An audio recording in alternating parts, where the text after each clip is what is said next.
With our skeleton in place, let's go ahead and rig up some actions. So in Flick Finder, there are going to be two user-invoked actions. We'll have the one for searching by phrase, and then we'll have the one for searching by latitude and longitude. To add these actions, I'll use the assistant editor so that we can look at the view controller and the storyboard at the same time.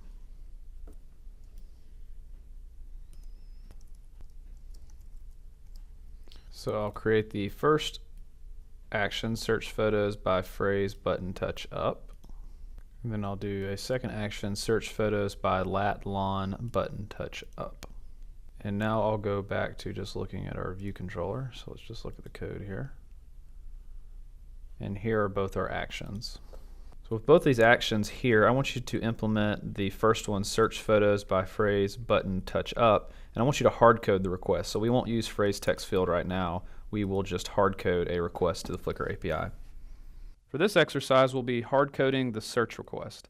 First, I want you to check out the get branch, and the instructions are mentioned in the instructor notes, and then implement the search photos by phrase button touch up action.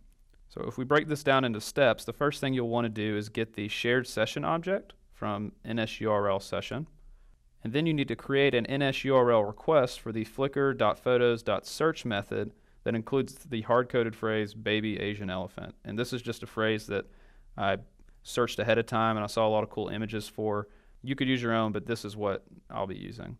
And then in the third step, use that same shared session and the NSURL request that you just created to create an NSURL session data task. With that data task, there'll be a completion handler. So in that completion handler, if there's no error, I want you to print out the raw data. And obviously, if there is an error, just print out the error. And when you're done with all these steps, check this box.